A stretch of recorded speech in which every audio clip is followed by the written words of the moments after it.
మీ మోకాల నొప్పులకు ఎటువంటి సర్జరీ లేకుండా ఎపియాన్ పెయిన్ క్లినిక్ అందిస్తున్న అత్యాధునిక చికిత్స. రోజువారీ కార్యక్రమంలో ఆయిల్ ఉన్నంత కనపడని కల్తీ ఇంకెక్కడా లేదండి. కనపడదు. చట్టం నుంచి తప్పించుకునే ఆస్కారం ఆయిల్కి చాలా ఉంది. అవునా? ఓకే.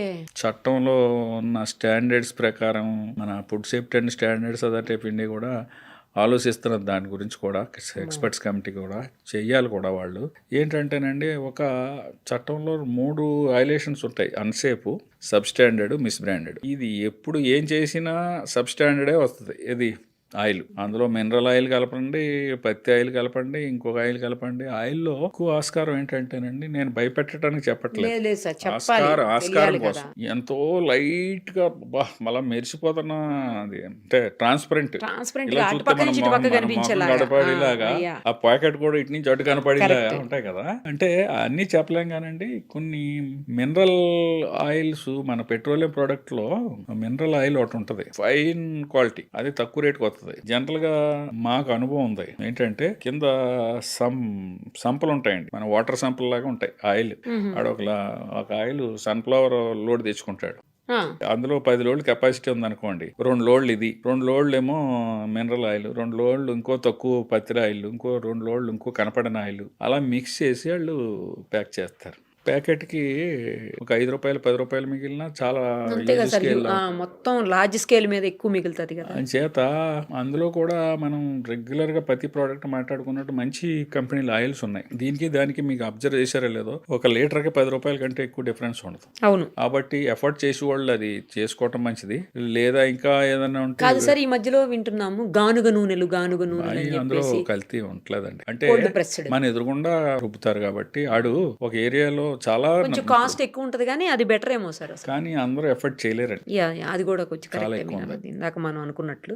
అంటే ఎఫర్ట్ చేయగలిగిన వాళ్ళు దానికే వెళ్తున్నారు. అది 500-600 ఉంటున్నాయి ఆయిల్స్. సామాన్యుడు ఎఫర్ట్ చేయలేరు. చేత మంచి కంపెనీలు ఉన్నాయి, వాళ్ళు చాలా లక్షల కోట్ల లీటర్లో వెళ్తారు కాబట్టి వాళ్ళు తక్కువ ఖరీదుకి ఇస్తారు. వీళ్ళు అలా చేయలేరు కదా. అంచేత ఆ కల్తీ జరగటానికి కూడా ఆయిల్లో ఆస్కారం ఎక్కువ ఉంది.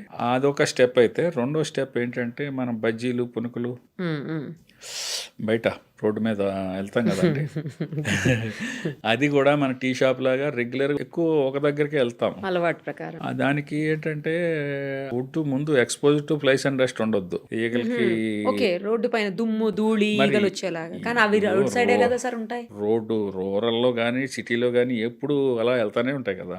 చేత దాన్ని అవాయిడ్ చేయడం కూడా ఏంటంటే, ఫ్రెష్ గా అప్పటికప్పుడు దిగింది అనుకోండి, ఇలాగ దాన్ని వాయు అంటాం కదా మనం.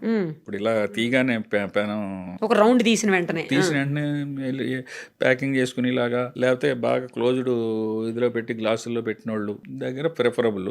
ఆయిల్ వరకు టెస్ట్ చేయడానికి టీపీసీ అనే మిషన్ ఉంటుందండి, టోటల్ పోలార్ కౌంట్ అంటాం దాన్ని. అది గన్లా ఉంటది. దాన్ని ఇలా పెట్టగానే దాని reading, digital reading within seconds లో వచ్చేస్తుంది. అది థర్మోమీటర్ టైప్ లో అది వెంటనే వచ్చేస్తుంది. మనకి థర్మోమీటర్ ఇక్కడ కనపడుతుంది, ఇదైతే ఇక్కడ కనపడుతుంది, జస్ట్ దాని నెత్తి మీద కనపడుతుంది, హెడ్ మీద. అది 25 దాటిందంటే మన సామాన్యమైన భాషలో మాట్లాడాలంటే ఇంకా విష పదార్థాలు రిలీజ్ అవటం స్టార్ట్ అవుతాయి. దానికి ఒక స్టాండర్డ్, అంటే ఒరిజినల్ గా ఆయిల్ పోసినప్పుడు కలర్ కంటే కొంచెం షేడ్ వచ్చేస్తుంది అప్పటికే. ఎందుకంటే మరిగి ఉండటం. ఇంకా అంతకంటే స్టెప్ దాటింది అనుకోండి, అప్పటికి 3 సార్లు 4 సార్లు మరగబెట్టి ఉంటాడు. ఆ స్టెప్ దాటింది అనుకోండి, ఇది 25 నుంచి 30కి 32కి 35కి 37కి వెళ్ళిపోతుంది. ఇందులో ఎక్కువ అయితే అక్కడ కూడా డార్క్నెస్ పెరుగుతుంది. అంచేత విజిబిలిటీ అందరూ మిషన్లు పెట్టి చూడలేరు. దానికి గవర్నమెంట్ ఒక ప్రత్యేకమైన ఇది పెట్టిందండి, మొబైల్ ల్యాబొరేటరీలు ఇచ్చేసింది. తెలంగాణకి, ఆంధ్రాకి, ఇండియాలో అన్ని స్టేట్లకి ఇచ్చారు. మన తెలంగాణలో 5 ల్యాబొరేటరీలు తిరుగుతున్నాయి, మొబైల్ ల్యాబ్స్ విత్ 4 ఇన్స్పెక్టర్లు ఉంటారు. ఫ్రీక్వెంట్ గా ఎవరి ఏరియా ఆ ఏరియా సరౌండింగ్ ఏరియా వాళ్ళు కూడా వెళ్తారనమాట. ఆ మిషన్ తో చెక్ చేస్తారు, తేడా వస్తే అక్కడే డిస్కార్డ్ చేపిస్తారు. ఇంకొక విషయం మనం ఈ సందర్భంగా చెప్పాల్సింది ఏంటంటే, వాళ్ళు అంత లాస్ కూడా పెట్టుకోకర్లేదు. ఇప్పుడు food safety authority of India ఏం చేసిందంటే, ఇటు 120 రూపాయలు అతను ఆయిల్ కొన్నాడు అనుకోండి, వీళ్ళు 30 నుంచి 40 రూపాయలకి ఖరీదుకి గవర్నమెంటే కొనేసుకుంటుంది. ఎందుకు ఏం చేసుకుంటారు సార్ దాన్ని? ఈ కల్తీని నివారించడం కోసం. అంటే హోటల్ వాళ్ళు ఉన్నారు, వాళ్ళు కొంత ఇలా మరిగిన దాన్ని మళ్ళీ ఎవరికైనా అమ్మేశారనుకోండి, వీడు మళ్ళీ వచ్చి ఇక్కడ బజ్జీలో పనుకులు వేస్తాడు. ఇంటర్న్ పబ్లిక్ హెల్త్ ఎఫెక్ట్ అవుతున్నది కాబట్టి దీన్ని వేరే ప్రోడక్ట్ కి వెహికలర్ ప్రాసెస్ చేసి వేరే దానికి యూసేజ్ లాగా గవర్నమెంట్ ఇలాంటి మాల్ ప్రాక్టీస్ని అవాయిడ్ చేయడం కోసం మనకి ఇప్పుడు నెలకి ఒక 15,000 10,000 పైన లీటర్లు ఫుడ్ సేఫ్టీ అథారిటీ రీసెంట్గా మొదలుపెట్టింది. దీనికి మనకి ఒక కన్సర్న్డ్ ఇన్స్పెక్టర్లో ఒక రెస్పాన్సిబుల్ ఇన్స్పెక్టర్ని పెట్టారు జిహెచ్ఎంసీ వరకు. ఆయన దాన్ని మానిటర్ చేసుకుంటారు. ఆయన డ్యూటీ చేస్తూ దీన్ని మానిటర్ చేసుకుంటూ ఉంటాడు. రికగ్నైజ్డ్ ఏజెన్సీస్ ఉంటే వాళ్ళకి ఇచ్చేలాగా. ప్లస్ ఇన్స్పెక్టర్ ఎక్కడికి వెళ్ళినా మీ ఆయిల్ ఎక్కడికి వెళ్తున్నదో ఒక విజిబిలిటీ ఉంటాం కొన్నేసి ఉంచుతున్నారండి. ఓకే ఓకే మీరు ఆయిల్ ఈ ఎఫ్ఎస్ఎస్ఏ రికగ్నైజ్డ్ వాళ్ళకి ఇవ్వండి అని. అదొకటి కొంచెం మంచిగా అది అంటే పబ్లిక్ కూడా అక్కడ గమనించాలి. ఈ ఎపిసోడ్ చూసిన వాళ్ళకి ఏదైనా తెలియకపోతే బండి వాళ్ళకి కూడా సలహా ఇవ్వమనండి. ఇది కొనుక్కుంటారా బాబు, వేస్ట్ చేసుకోవాల్సిన అవసరం లేదు, మళ్ళీ మళ్ళీ అదే ఆయిల్ వేసి మా హెల్త్ పాడు ఒకవేళ ఇంత దీని గురించి సబ్జెక్ట్ తెలియాలంటే కన్సర్న్ ఇన్స్పెక్టర్కు లోకల్లో కాంటాక్ట్ నెంబరు ఏదైనా ఈజీగా దొరికేస్తుంది. మీరు వెబ్సైట్లో అడిగినా కూడా మీకు రిప్లై ఇస్తారు మెయిల్ చేసిన. తేనెను కూడా కల్తీ చేస్తున్నారు, తర్వాత నెయ్యిని కల్తీ చేస్తారు. అవి ఎట్లా చేస్తారు? నెయ్యి కల్తీ ఇప్పుడు వనస్పతి కలుపుతారండి. డాల్డా డాల్డా అనేది పూర్వం నుంచి మనకి ఏదో పరిభాషలో వచ్చేసింది, కానీ డాల్డా అనేది ఒక కంపెనీ పేరు. వనస్పతి దాని ఒరిజినల్ నేమ్. వనస్పతి రేటుకి దీని రేటుకి చాలా తేడా ఉంటుంది. ముఖ్యంగా కొందరు హౌస్ వైఫ్స్ కి భక్తులకి చెప్పవలసింది ఏంటంటే, ప్రత్యేకంగా నేనే చూశాను. మాకు ఆ టైంలో ఒక అడిషనల్ కమిషనర్ ఉండేవారు హెల్త్, మీకు ఐడియా ఉంది, వందన్ కుమార్ గారు అని. ఆయన మోండా మార్కెట్లో 80 రూపాయలకి ఆ రోజుల్లో, అంటే ఇది ఆల్మోస్ట్ అరౌండ్ 15 years బ్యాక్ అనుకుంటా, ఇంకా జరుగుతున్నదేమో అని అనుమానం మాకు. ఎందుకంటే మీరు కొంటారు ఏదో అవునయ్య అని కొంటున్నారు, అది కూడా మార్కెట్ లో 600-700 కంటే తక్కువ ఇవ్వలేరు అవునయ్య మంచిది. మనం 100 రూపాయలకి 200కి ఇస్తున్నారంటే ఆలోచించాలి.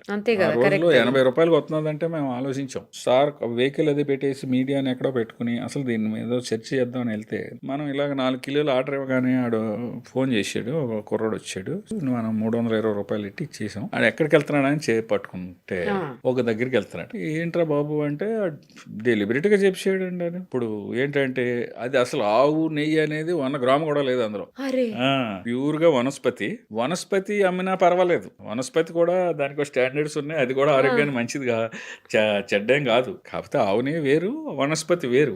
కార్సినోజెనిక్ అంటామండి. మన పెయింట్ వేసి రంగులు ఉంటాయి కదా, ఈక్వల్ టు ఆ రంగు. దాన్ని ఆ రంగుని ఏం చేస్తారంటే ఇందులో వేసేస్తాడు, మరిగించాడు. ఒరిజినల్ ఆవు నెయ్యి కంటే బ్రహ్మాండంగా వచ్చేస్తుందండి. అటువంటిది ఇందులో ముఖ్యంగా మనం చెప్పదలుచుకున్నది ఏంటంటే, ఉదాహరణ రూపేణ ఆవుని వేసి మనం ప్రసాదం మంచిగా తిన్నాం, దేవుడు ప్రసాదం తింటాం కదా, అది ఇమీడియట్ గా కొట్టదు, కానీ తర్వాత బాడీలో చాలా ఎఫెక్ట్ లాంగ్ రన్ లో. మనం వేసి ఈ కెమికల్స్ అన్ని కూడా ఏదైనా సరే ఇమీడియట్ ఎఫెక్ట్ ఉండదండి. బ్యాక్టీరియాలజికల్ ఎఫెక్ట్ అయితే ఇమీడియట్ గా ఉంటుంది. మీరు ఇందాక చెప్పారు కదా, పాసిపోయిన బిర్యానీ, ఈ చట్నీస్ ఇవి ఉన్నాయి కదా, ఈ అయితే ఇమీడియట్ ఎఫెక్ట్, ఫుడ్ పాయిజన్ అయిపోతుంది, వామిటింగ్స్, మోషన్స్, లూజ్ మోషన్స్, ఇట్లా రకరకాల కూడా ఎఫెక్టే.